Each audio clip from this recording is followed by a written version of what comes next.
tardes.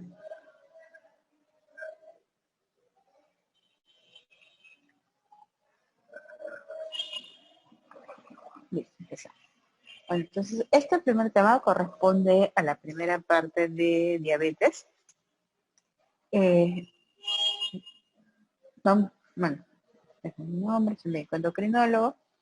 Y vamos a conversar aspectos sobre la epidemiología de la diabetes, qué tan frecuente es, cuál es el cuadro clínico característico, cómo se diagnostica adecuadamente un cuadro de diabetes, cómo debemos clasificarla, los factores de riesgo de la misma y la fisiopatología implicada en los dos principales tipos de diabetes, tanto diabetes mellitus tipo 1 como diabetes mellitus tipo 2, ya que de acuerdo a la fisiopatología de la misma es que vamos a poder dar un adecuado tratamiento a los pacientes.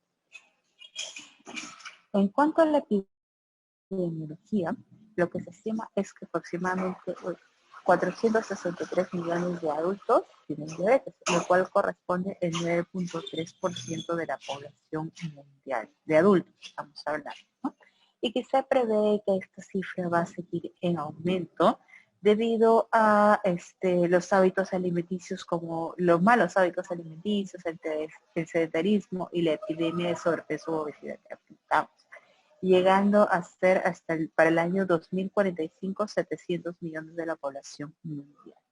Además de este 9.3% que tenemos actualmente, también se calcula que hay un 7.5% de la población mundial de ese mismo grupo etario que padece de tolerancia anormal a la glucosa, es decir, prediabetes, y en quienes si no se hace una intervención adecuada y oportuna, van a progresar a desarrollar diabetes más adelante. Se calcula que 1.1 millones de niños y adolescentes, estamos hablando de personas menores de 20 años de edad, padecen de diabetes tipo 1.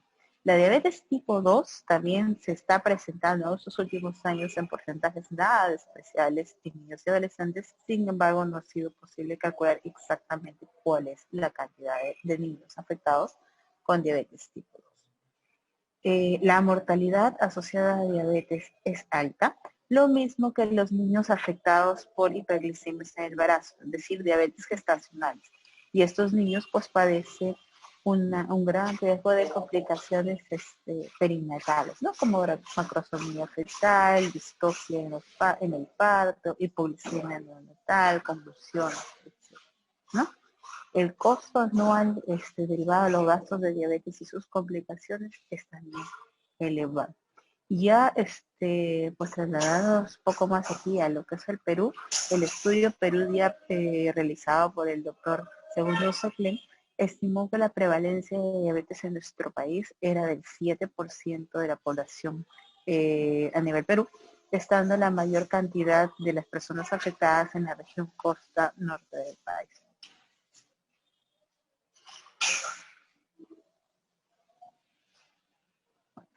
El 95% de los casos que vemos en personas adultas va a corresponder a la diabetes tipo 2. O sea, quiere decir que la gran mayoría de pacientes que atendemos en consulta externa en los diferentes niveles de atención, hospitales, centros de salud, consultorios, corresponden a la diabetes tipo 2.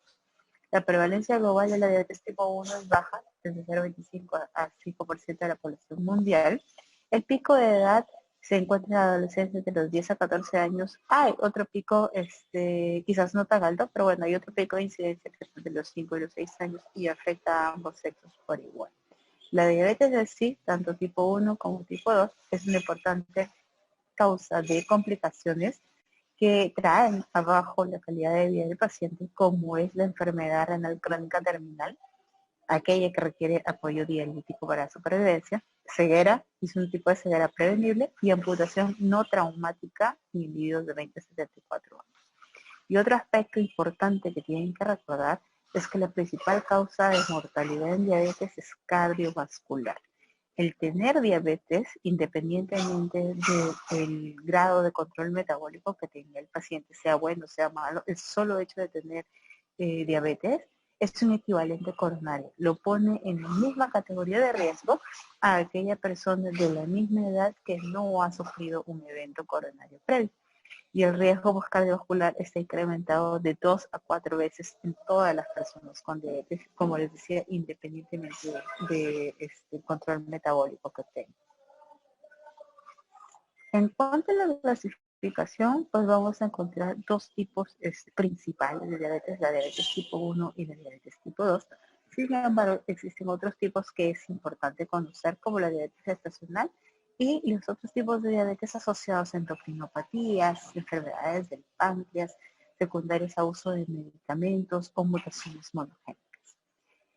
Entre las dos principales causas, pues antiguamente se les conocía como insulino dependiente y la que era la juvenil o tipo 1, y la otra pues se conocía como insulino no dependiente o diabetes del adulto. Ahorita hemos visto que esa denominación no puede seguir siendo aplicada por el motivo de que la diabetes insulino dependiente puede, o sea, no necesariamente va a presentarse en niños, puede presentarse también en adultos jóvenes, que presenta pues una destrucción más lenta de la masa de célula beta. Y por otro lado, la diabetes tipo 2 clásicamente del adulto, pues ahora también se da en niños con sobrepeso u obesidad. Por lo tanto, la clasificación adecuada es de acuerdo a la etiología. Hablamos de tipo 1 cuando la causa es una destrucción autoinmune de la célula beta. Y al estar la célula beta destruida, es deficiencia absoluta de insulina. O sea, ya no tenemos que provocar insulina. Obviamente es un tipo de diabetes que requiere la suplementación de insulina para lograr sobrevivir. En la diabetes tipo 2 va a haber una pérdida de la secreción de insulina, sí, pero esta va a ser progresiva. Y previo a la pérdida de la secreción de insulina se va a dar el antecedente de una insulinoresistencia, que puede estar presente desde la infancia, ¿no? Y que si no se toman las medidas correctivas, posteriormente la célula beta entra en apoptosis, no en su totalidad, no la masa de célula beta en su totalidad, sino una parte, y esta disminución de la secreción de insulina conlleva la aparición de diabetes. En el caso de la diabetes gestacional, ese es cuando se detecta por primera vez en el embarazo, estando en el segundo o tercer trimestre del embarazo. Aquella diabetes que es diagnosticada durante el primer trimestre del embarazo es una diabetes pregestacional, una diabetes tipo 2, lo más probable, que no había sido pues oportunamente diagnosticada y que la gestante desconocía de su existencia. Se da porque propiamente la gestación es un estado de insulinoresistencia fisiológica por hormonas como lactógeno placentario, entre otras, que conllevan a resistencia a la insulina. Y cuando hay un fracaso en la adaptación a esta insulinoresistencia fisiológica, sobre todo en aquellas mujeres obesas, añosas, con antecedentes familiares de diabetes, con antecedentes de ovario poliquístico, que tenían acatosis nigricans previo al embarazo, bueno, no hay una adecuada adaptación, pues se desarrolla la diabetes gestacional con una alta incidencia de complicaciones perinatales, tanto para la madre como para el feto. En este gráfico de aquí abajo, donde vemos unos triangulitos de colores, es una manera bastante gráfica de tratar de hacer un paralelo entre las diferencias en la diabetes tipo 1 y la diabetes tipo 2. Y en el centro un espectro de una diabetes que es tipolada, que de repente cuando se nos presenta nos podría ser un poco complicado clasificar qué tipo de diabetes es, ¿no? Porque es un adulto y automáticamente pensamos que es un tipo 2, pero es un adulto que requiere insulina, entonces pensamos que es un tipo 1, que no es obeso y va más a ese tipo 1, ¿no? O podría de pronto tener algunos componentes de síndrome metabólico, podría o no podría tener, entonces nos genera por ahí un poquito la duda de qué tipo de diabetes es. Aquí lo que pueden visualizar es eso, ¿no? Mayor edad asociada, no exclusiva, pero asociada a diabetes tipo 2, menor edad asociada a diabetes tipo 1. Obesidad, porque el gráfico celeste dice no obeso, obesidad mayormente asociada a diabetes tipo 2, menos frecuentemente asociada a diabetes tipo 1. Síndrome metabólico que se asocia a la obesidad, mayormente asociada a diabetes tipo 2, alteración de mutaciones HLA asociada a diabetes tipo 1, la presencia de autoanticuerpos GAT65, insulina, antiinsulina asociados a la diabetes tipo 1, la inflamación sistémica de bajo grado crónica asociada a obesidad y a síndrome metabólico, pues presente en la diabetes tipo 2. Los valores de péptido C muy disminuidos en la diabetes tipo 1, dentro de los normal o normal bajos dentro de la diabetes tipo 2. Y el requerimiento de insulina, pues es sí o sí para la diabetes tipo 1, es para las etapas posteriores de la diabetes tipulada o para etapas muy tardías o casos específicos en el caso de la diabetes tipo 2. En cuanto a los otros casos, pues también podemos hablar, cuando hablamos de diabetes tipo 2, la diabetes tipo 2 tiene un tema de herencia, sí, pero es una herencia poligénica, son múltiples genes los que están alterados aquí. La carga genética, aunque no lo crea, es mucho más importante en la diabetes tipo 2, porque en la tipo 1 sí es cierto que se puede de pronto identificar a algún gen que estuviese alterado, pero mayormente la diabetes tipo 1 son casos esporádicos. En cambio, en la diabetes tipo 2 suelen haber antecedentes familiares, hermanos, papás, tíos, etcétera, que están comprometidos, ¿no?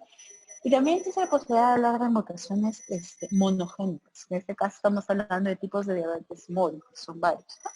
De inglés, Maturity Onset Diabetes of Leisure, donde van a haber mutaciones que específicamente alteran o, mejor dicho, disminuyen la secreción de insulina por algún defecto específico, ¿no? Se suele dar, obviamente, en personas jóvenes, la carga genética es alta, el compromiso es alta, pero se manejan muy bien con dieta y ejercicio, o en algunos tipos de MODI, el uso de sulfonilureas va bastante bien, ¿no? Puede haber defectos en la acción de la insulina, o sea, insulina resistencia. Puede ser casos más severos con los depresionismos o el Rapsa-Mendenhall o la resistencia a la insulina tipo A. Las alteraciones del páncreas, acuérdense, tenemos un páncreas endocrino, un páncreas exocrino. Hay enfermedades del páncreas exocrino como son las pancreatitis, por la autodigestión del tejido pancreático, conlleva a falla de la célula beta. Traumatismos, cirugías, extirpaciones hasta la pancreatectomía, la presencia de alguna tumoración, quiste pancreático, la fibrosis quística, cualquier patología que haga que el páncreas como órgano se vea comprometido, va a terminar también alterando la secreción de insulina. Y esto es importante porque este tipo de pacientes obviamente debe ser manejado con insulina. En el caso de las endocrinopatías, sobre todo aquellas que se asocian a aumento de la secreción de hormonas contrarreguladoras, la insulina disminuye glucosa. Las hormonas contrarreguladoras aumentan glucosa. ¿Cuáles son las hormonas contrarreguladoras? Hormona de crecimiento, cortisol, glucagón, ¿no?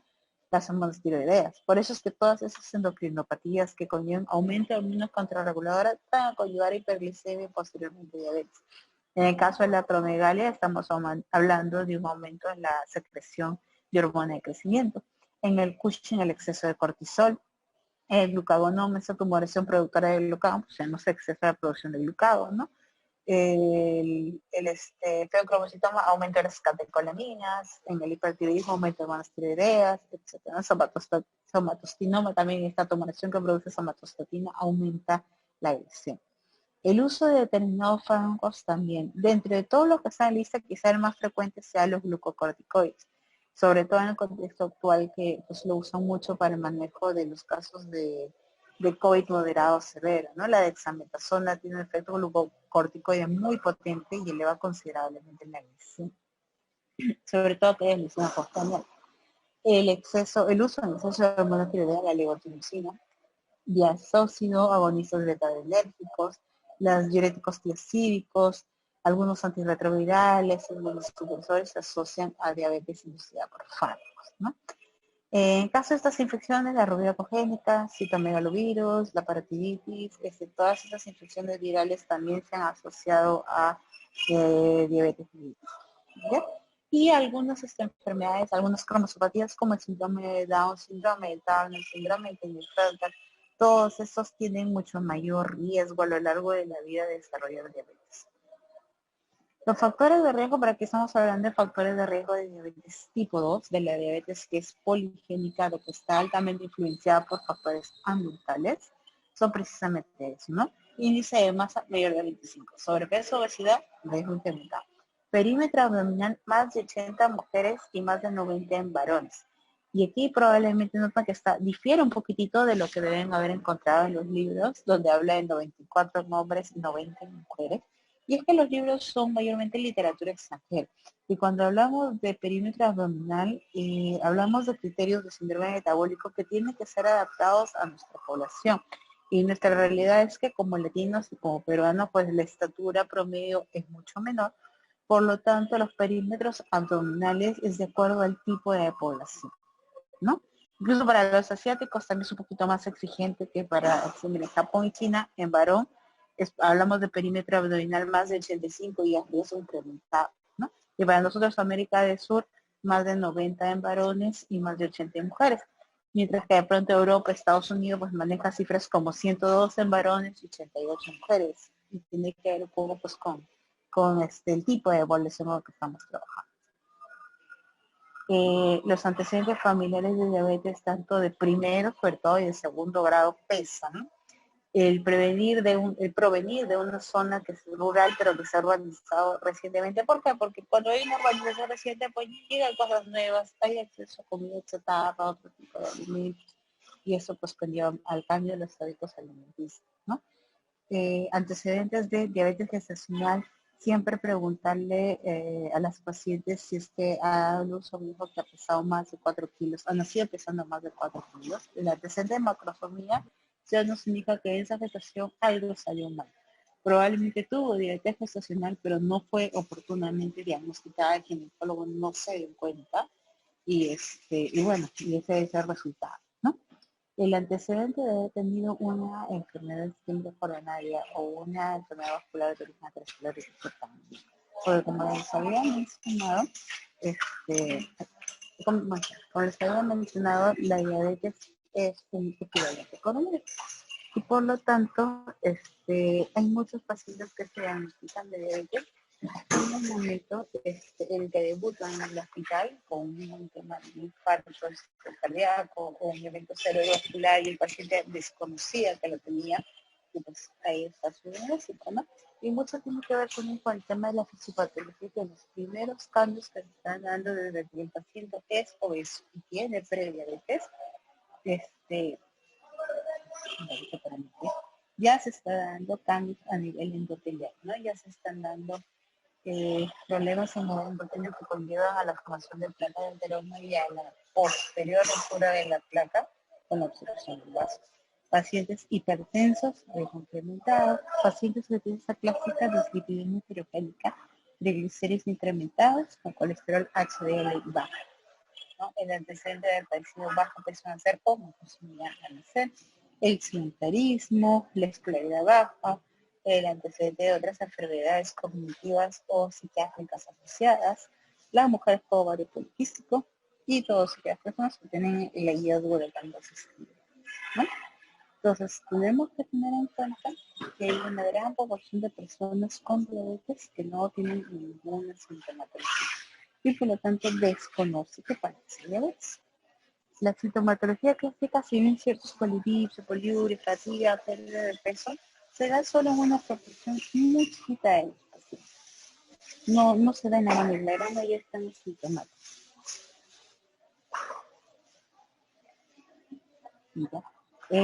Puede estar la diabetes presente hasta 10 años antes del diagnóstico y el paciente desconocida su diagnóstico.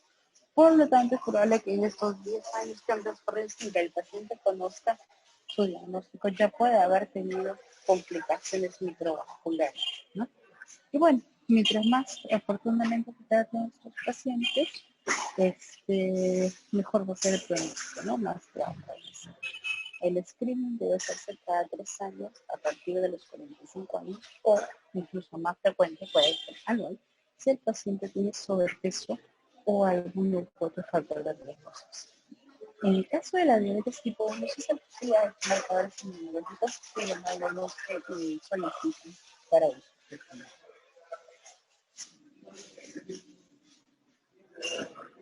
Bueno, acá tenemos lo que son los criterios diagnósticos para diabetes mellitus. Hablamos de diabetes cuando la glucosa aumentó más exterior a 126. Cuando la glucosa 2 horas por sobrecarga oral de glucosa es mayor a 200. Cuando la hemoglobina glicosilada es mayor a 6,5. Cualquiera de estos criterios debe ser corroborado en una segunda oportunidad si es que el paciente se encuentra asintomático. Si el paciente presenta síntomas de polidipsia, poliuria, pérdida de peso, un solo valor de glicemia al azar mayor de 200 pacientes. Ahora, puede que nuestro paciente tenga diabetes, como puede que nuestro paciente tenga alguna de estas dos condiciones, que es tolerancia normal a la glucosa o glucosa alterada en ayunas, ¿no? Cuando hablamos de glucosa alterada en ayunas, cuando la glucosa se encuentra entre 100 y 125, acá mero 125. Pero la glucosa postcarga, post sobrecarga oral a las 2 horas, sale menor de 140. Entonces estamos hablando de una glucosa alterada en ayunas. Y si el paciente se somete a un test de tolerancia y tiene una glicemia menor a 126, o sea, entre 100 y 125, y una postcarga entre 140 y 200, pero no sobrepasa, estamos hablando que tiene una tolerancia anormal a la glucosa. Acá lo que podemos ver es un espectro de la diabetes adicionado a los criterios nocivos que hemos visto. Y tanto la glucosa alterada en ayunas como la tolerancia anormal a la glucosa corresponden a esta categoría de prediabetes. Entonces, si nosotros visualizamos, por ejemplo, la línea roja que corresponde a la diabetes tipo 2, ven que es una línea bidireccional que puede ir desde la tolerancia normal hasta la alteración de la glucosa en ayunas o la glucosa alterada en ayunas, o sea, la prediabetes, y progresar a la diabetes si es que no se hace nada al respecto. O si se toman las medidas preventivas a nivel de estilos de vida saludables, la flechita apunta en dirección contraria, se puede revertir. Cosa que no pasa en la diabetes tipo 1. La diabetes tipo 1 pasa de ser un niño con glucosa normal, tolerancia normal a la glucosa, y que por destrucción de la célula beta va a progresar hacia prediabetes, diabetes, una diabetes no insulino requiriente y posteriormente una diabetes insulino requiriente para la vida. Los otros tipos de diabetes, la diabetes gestacional, pues la diabetes gestacional también surge dos caminos, ¿no? Puede revertir inmediatamente posparto o puede que si la paciente tenía muchos factores de riesgo previos a la gestación, termine evolucionando hacia diabetes. Esa es otra posibilidad. Y en los otros tipos de diabetes, hablando de endocrinopatías, de enfermedades del páncreas, etcétera, es variable, depende de la causa. Ahora, ¿qué rol cumple la hemoglobina glicosilada en el diagnóstico? Si bien es un promedio de la glicemia de los últimos 3 meses y ese punto de corte de 6.5 equivale a glicemia de 126 en promedio, hay algunas condiciones que podrían alterar lo que es el valor diagnóstico de la hemoglobina glicosilada como tal. Recuerden, finalmente es hemoglobina. Entonces, cualquier condición que afecte el tiempo de vida medio de la hemoglobina va a quitarle el valor diagnóstico de la hemoglobina glicosilada. Las anemias, las hemorragias, un esplenomegalia por el secuestro que va a haber, las anemias por deficiencia de hierro, los pacientes que tienen hemoglobinopatías, hepatopatías, transfundidos, reciben hierro, tiene poliglobulia, etcétera, automáticamente ya no puede ser utilizada la hemoglobina glicosilada como criterio de diagnóstico. Bueno, es nada más para recordar cómo normalmente se da la anistosis de glucosa en el organismo, tanto cuando estamos en condición de ayuna como cuando estamos en condición postprandial, o sea, en la condición de ayuna, cuando yo no estoy comiendo, cuando yo estoy durmiendo, cuando estoy en mi periodo entre comidas, la secreción de insulina se va a disminuir, va a seguirse dando de manera continua, pero una tasa muy bajita, va a disminuir. ¿Por qué? Porque pues no hay ingesta de glucosa. Y esta disminución de la secreción de insulina va a conllevar a que se aumente la gluconeogénesis, o sea, formación de glucosa de nuevo, a nivel de hígado, y la glucogenólisis, romper los depósitos de glucógeno que tengo sobre todo a nivel muscular, ¿no? La producción hepática de lípidos va a estar disminuida y la lipólisis en el tejido adiposo va a estar aumentada. Eso es en la condición de ayuno. Mientras que cuando había una ingesta, o sea, en estado postprandial, la insulina que estaba disminuida automáticamente tiende a aumentar ¿Por qué? Porque va a tener como funciones a nivel de músculo, hígado y tejido adiposo. Principalmente. A nivel de músculo va a aumentar el transporte de glucosa, la captación periférica de glucosa, permitiendo que ese músculo capte la glucosa y lo transforme en glucógeno y lo almacene para la etapa de ayuno. En el hígado, la síntesis de glucógeno y la lipólisis, la lipogénesis, perdón, de nuevo, va a inhibir la gluconeogénesis. O sea, como ya comí, ya ese hígado no necesita seguir produciendo más glucosa, inhibe la gluconeogénesis, ¿no? Y el tejido adiposo se va a suprimir la lipólisis, que está aumentada en el ayuno, y va a promover la lipogénesis, ¿no? O sea, la insulina hace que la glucosa, pues, procedente de los alimentos, se transforma en lípidos para su almacenamiento como esta reserva energética, ¿no? Y es por eso que la insulina es una hormona anabólica. Y es por eso que el tratamiento con insulina se asocia a aumento de peso. Entonces, los valores de glucosa que yo tengo en sangre vienen a ser el resultado de un equilibrio entre la producción hepática de la glucosa, que bien puede estar estimulada o bien puede ser suprimida, y la captación y la utilización periférica a nivel muscular y adiposo de la glucosa. Vamos a hablar de lo que es fisiopatología de la diabetes tipo 1. En la diabetes tipo 1, pues hay un proceso autoinmune que va a destruir selectivamente a las células beta. Este proceso autoinmune esta destrucción va a estar mediada por las células T, que se van a activar con un estímulo antigénico desconocido, pero solo en aquellos pacientes que están genéticamente susceptibles.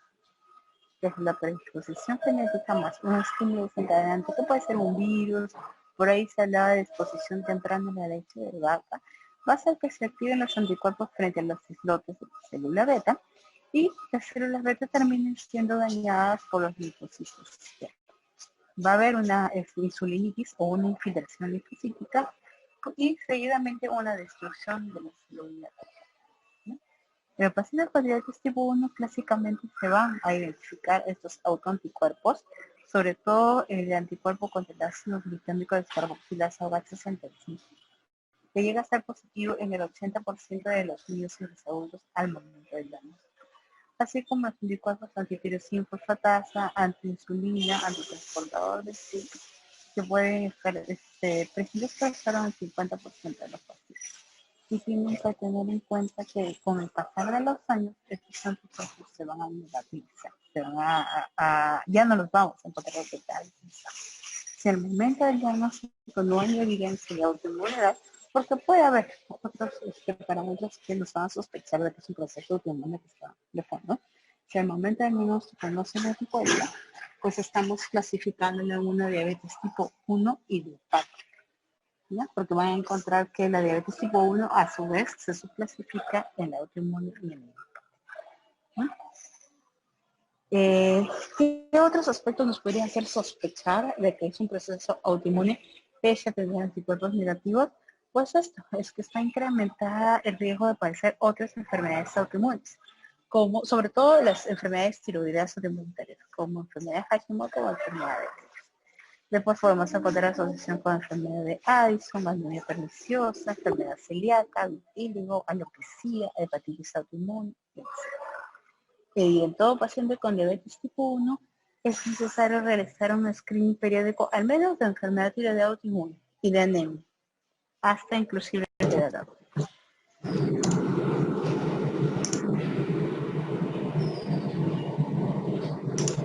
En el caso, a ver si lo escuchamos.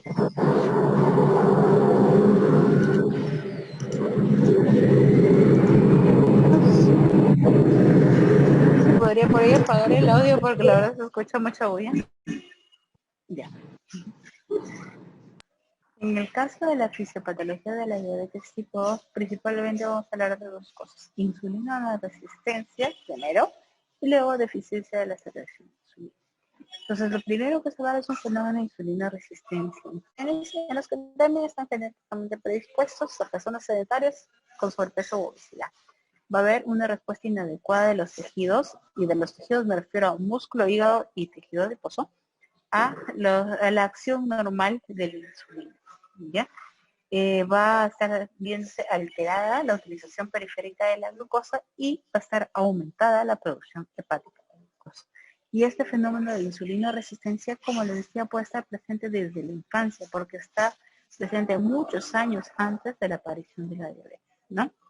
Pues a nivel muscular, ya sabemos que todas las personas con sobrepeso o obesidad tienen disminuido el transporte de glucosa y tienen disminuido la síntesis de glucógeno, tienen alterada la supresión de la gluconeogénesis y tienen disminuido el transporte de glucosa a nivel de tejido adiposo y la lipólisis pues no se inhibe, ¿no? La lipólisis sigue dándose y sigue habiendo aumento de ácido graso libre e inflamación crónica. Entonces, las personas con insulinoresistencia lo que tienen es una hiperglicemia relativa, muchas veces leve, y una elevación de los ácidos grasos circulantes. Y esto es lo que finalmente va a conllevar estrés oxidativo y daño endotelial y mayor riesgo cardiovascular. A nivel histológico no va a haber un hallazgo definitivo en la diabetes tipo 2 como en la tipo 1 donde encontramos la infiltración y la insulinitis, pero sí vamos a darnos cuenta de que hay mayor infiltración de triglicéridos intracelulares. No es como que la grasa empieza a depositarse dentro de la víscera, ¿ya? Y hay un menor número de mitocondrias. Las mitocondrias son finalmente las que convierten la glicemia en ATP para su utilización. También en la diabetes tipo de larga data ya se va a ver que empieza a acumularse una sustancia amiloide en la célula beta en el páncreas y la pérdida progresiva de la masa de célula beta. Así como se acumula grasa a nivel visceral, se va a acumular grasa dentro de los miocitos dentro del tejido muscular. Y esto va a alterar la fosforilación oxidativa y se va a reducir la producción de ATP estimulada por insulina. La resistencia a la insulina también se liga a la acumulación de lípidos en otros tejidos, o sea, esos son depósitos ectópicos de grasa, es como que ya se excede la capacidad de la grasa subcutánea de depositar grasa y empieza a depositarla en otros órganos y tejidos.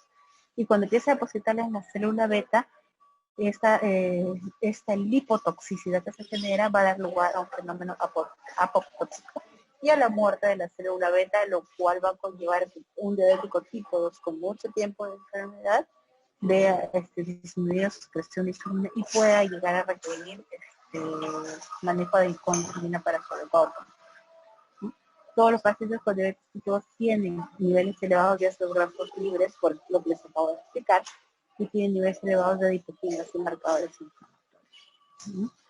Es usual que la sensibilidad de la insulina disminuya con la edad, ¿no? Y eso tiene que ver con los cambios corporales propios de la edad, ¿no? Las personas adultas mayores, su composición corporal cambia, tienen atrofia muscular y tienen mayor componente de tejido graso, y al tener mayor componente de tejido graso tienen menor sensibilidad a la insulina.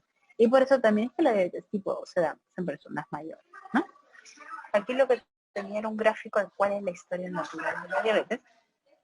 Entonces, poniéndonos en aquella etapa de prediabetes, que es lo que tengo aquí a la izquierda, vemos que tengo niveles de glucosa en ayunas, dice fasting glucose, dentro de lo normal, pero tengo insulinoresistencia. Y con esa insulinoresistencia va a haber un aumento en la secreción de insulina, porque es como que el cuerpo lo quiere compensar. Quiere forzar a que los niveles de glucosa estén dentro de lo normal y quiere forzar a mantener la homeostasis. En este aumento de insulinoresistencia va a haber pues ácido graso libre, citotoxicidad, hiperglicemia, lipotoxicidad. La función de la célula beta empieza a declinar. Y cuando declina hasta un punto crítico, los valores de glucosa empiezan a elevar.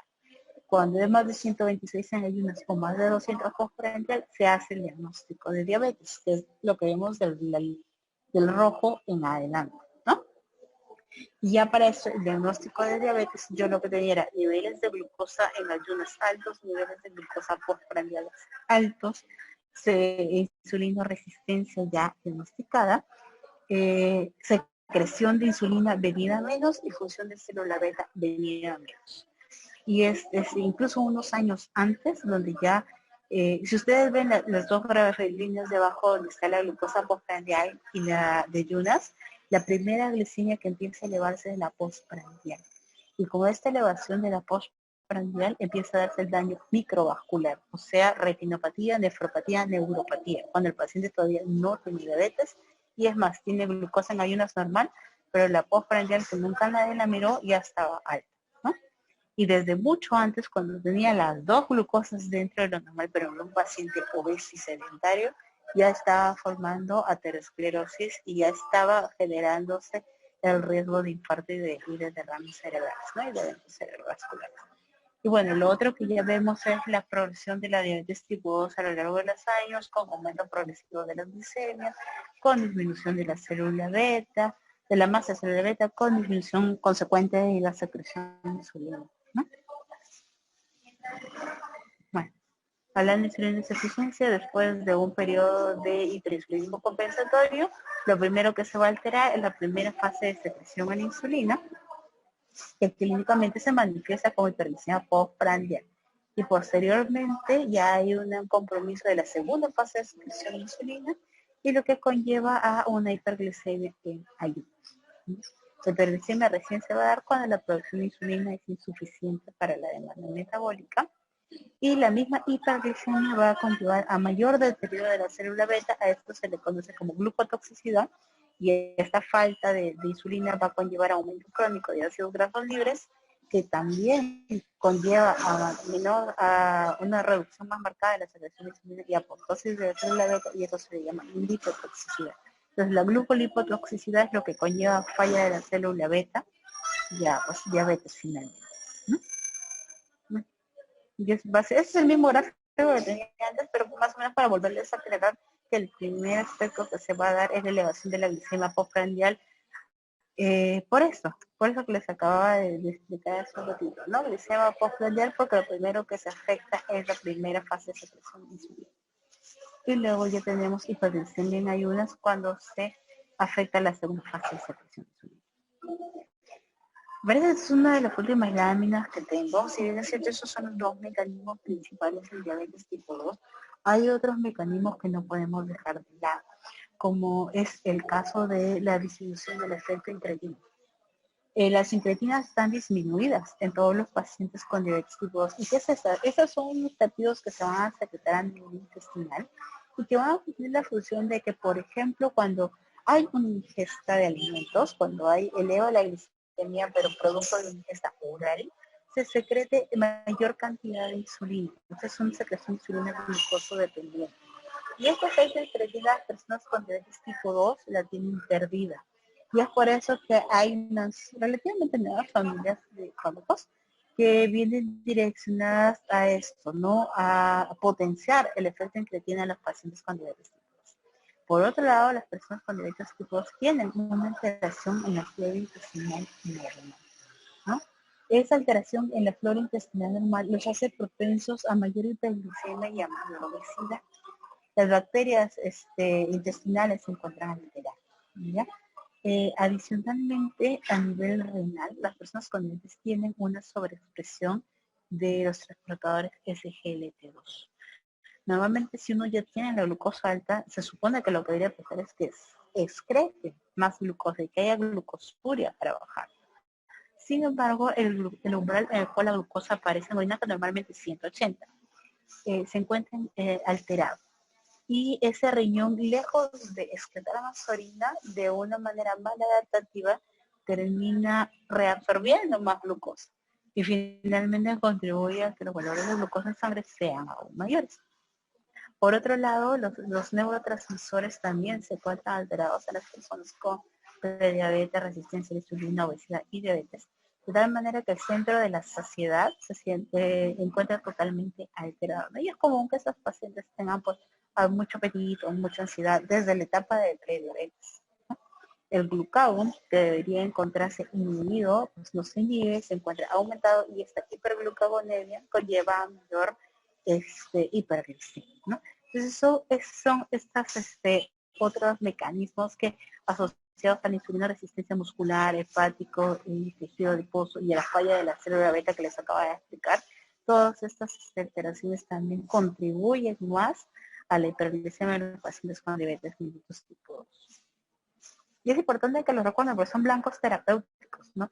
Cuando ya más adelante con otro docente vean el tema de tratamiento de la diabetes, los mecanismos de acción se basan en esto, en esta imagen, ¿no? Entonces, teniendo esta imagen clara, saben por qué funciona el medicamento, de qué manera, y lo puede hasta inducir cuáles van a ser los efectos adversos, solamente recordando lo más básico que es la fisiopatología.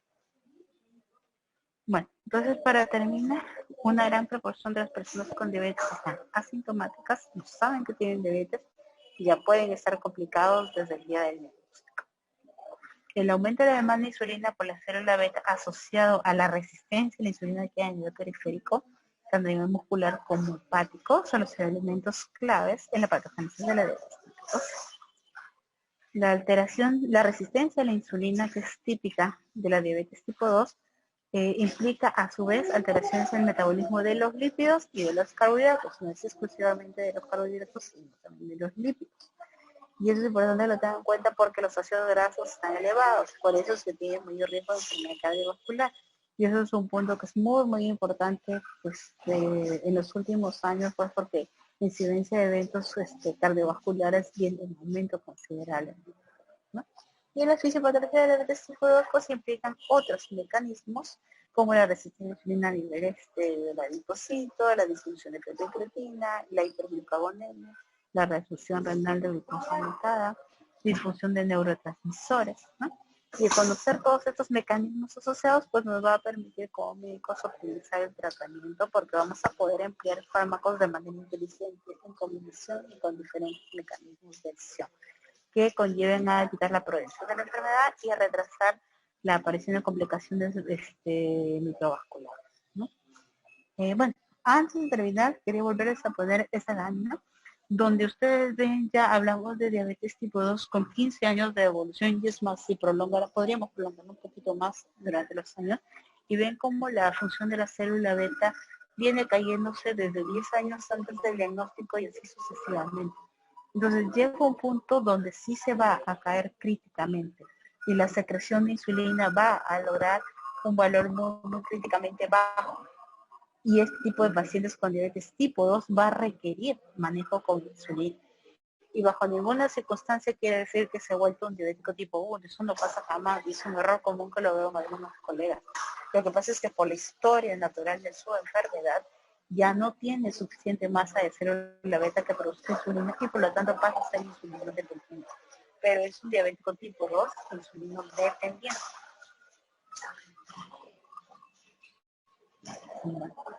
Eso creo que es todo lo que tenemos para este primer tema. No sé si tengan alguna duda o algo que de repente quieren que repita para que quede un poquito más claro.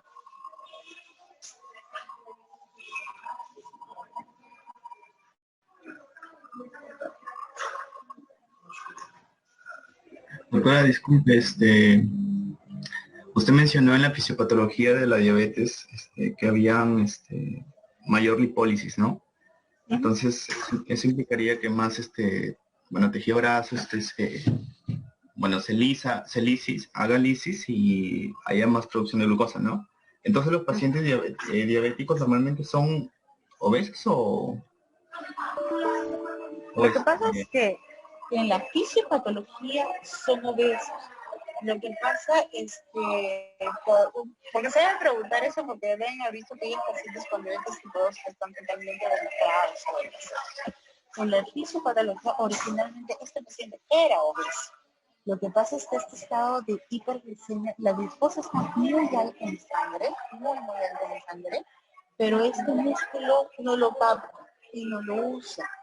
Y como no lo usa, no hay un aporte adecuado de sustrato para los tejidos que así lo requieren, ¿no? Que es el cerebro, que es el miocardio. Entonces lo que trata es de generar más glucosa. Porque como eso no está captando, es como que tu cuerpo piensa que no tiene glucosa. En realidad te sobra, pero tu cuerpo está mandando la orden de que te falta glucosa. Y empieza a producir glucosa nueva. Entonces, ¿de dónde saca esa glucosa nueva? Activa la gluconeogénesis. La gluconeogénesis coges cualquier otro sustrato y lo transformas en glucosa. Entonces empieza a transformar el músculo en glucosa, empieza a transformar la grasa en glucosa. Eleva más la glucosa en sangre y finalmente el cuerpo sigue sin poderla utilizar adecuadamente porque le está faltando insulina. Ese estado catabólico hace que los pacientes con diabetes bajen mucho de peso. Por eso es que la sintomatología de la diabetes, entre los síntomas cardinales, es la pérdida de peso marcada, ¿no? Y eso lo vemos, se han bajado 10 kilos en 15 días. Y es por eso, es porque entra en un estado de catabolismo producto de la hiperglicemia. No sé si se entendió más o menos. Gracias.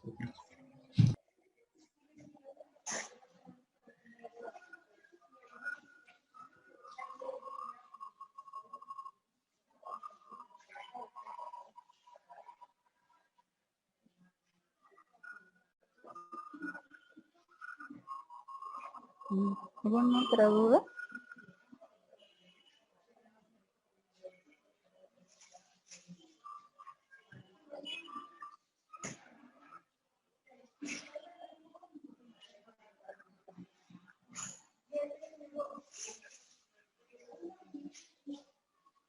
Bueno, chicos, si ya no hay ninguna otra duda, todo quedó claro. Muchas gracias por su atención y por su tiempo. Y ya en alguna otra oportunidad nos estaremos reuniendo para seguir descubriendo las siguientes teorías. Doctora, una pregunta. Sí. Había leído que el uso por ejemplo, aumenta la incidencia de la diabetes, de cáncer, y que el que era muy bueno para evitar esto o para disminuir la metformina, ¿es verdad? O sea, el tener diabetes aumenta la incidencia de cáncer, ¿a eso lo crees? Sí, ajá, sí había leído.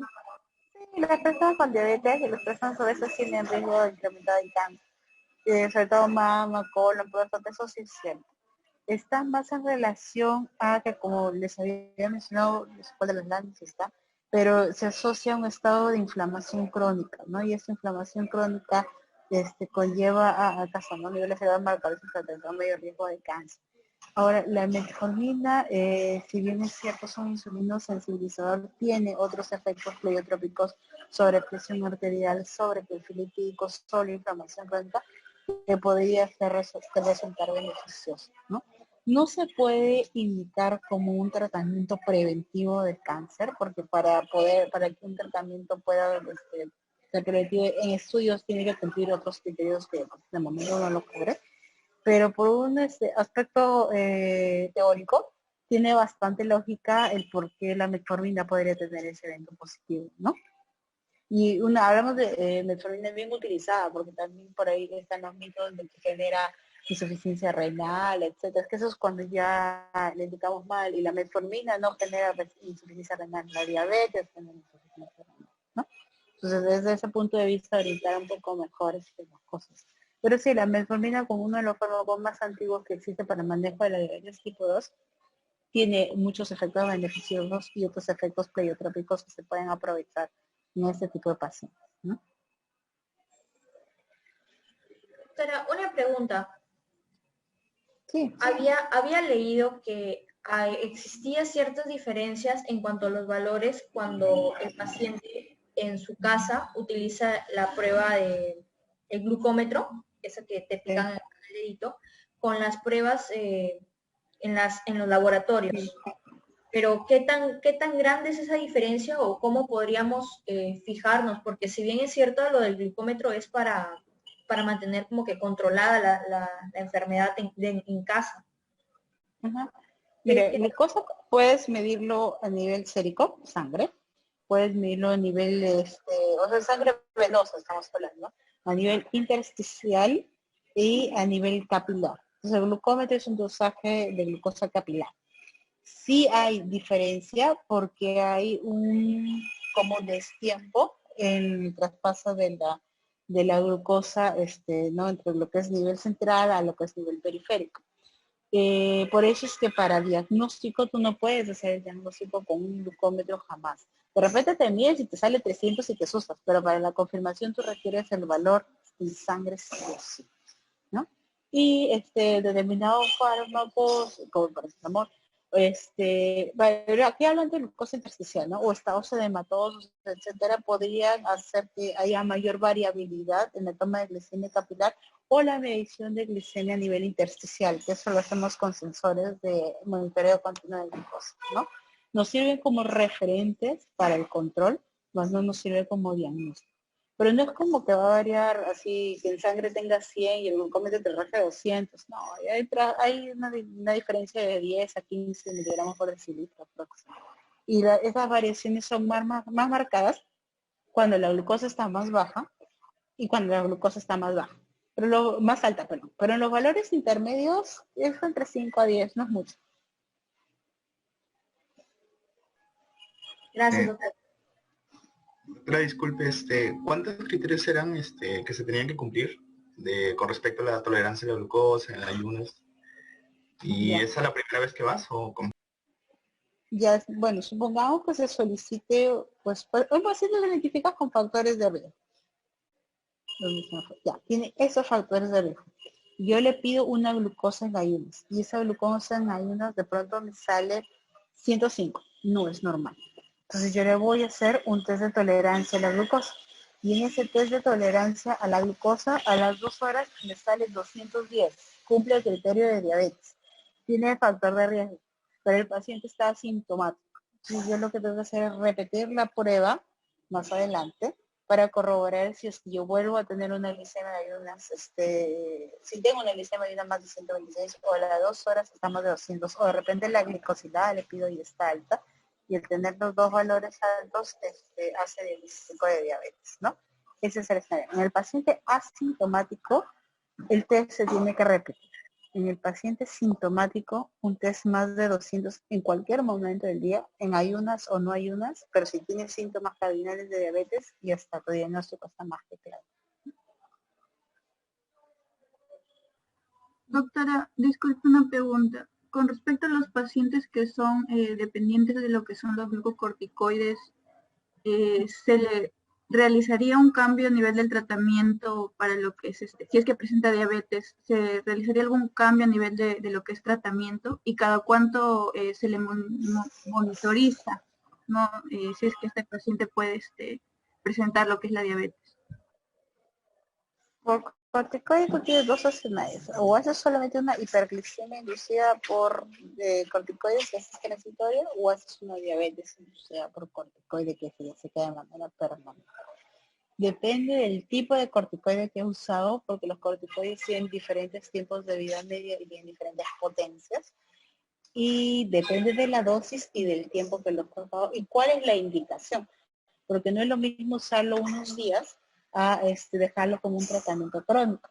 Si de pronto tu paciente tiene una enfermedad autoinmune, supongamos artritis reumatoidea o lupus, y no le puedes quitar el corticoide, entonces no te queda nada más que manejar paralelamente la glucosa, ¿no? Entonces va a depender mucho de eso. Ahora, si tú le puedes quitar, reemplazar, reducir la dosis sin afectar su otra condición de salud, pues perfecto. Pero si es que no, lo único que haces es un manejo paralelo de la glucosa, ¿no? Y mayormente las diabetes inducidas por corticoides requieren manejo con insulina, porque el corticoide lo que te va a producir principalmente es una insulina resistencia severa asociada a una disminución en la secreción de insulina, ¿no? Entonces es tan severa la insulina resistencia que, por ejemplo, la metformina no lo va a reducir. O si es un paciente que está hospitalizado o está más grave, pues tenía contraindicación normativa para metformina o hipoglicemiantes orales, pues ni modo, manejas con insulina de manera paralela, ¿no? Y bueno, lo vas monitorizando de acuerdo a tu criterio, porque hay pacientes que hacen hiperglicemias leves, como pacientes que hacen hiperglicemias muy severas, con riesgo de complicación aguda, como está el hiperosmolar. Entonces, dependiendo del tipo de paciente, es la frecuencia con la cual lo vas a monitorizar. Gracias, doctor.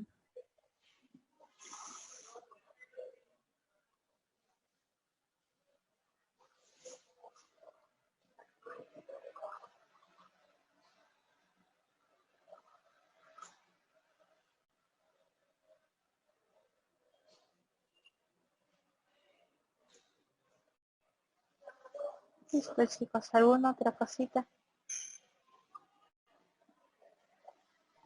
No, doctora, todo claro. No, está todo claro. Muy bien, chicos. Cuídense. Entonces, ya nos pasamos más adelante reuniendo en otra oportunidad. Gracias, doctora. Hasta luego, doctor. Gracias, doctora. Hasta luego, doctora. Hasta luego. Gracias, doctora. Hasta luego. Gracias, doctora. Hasta luego.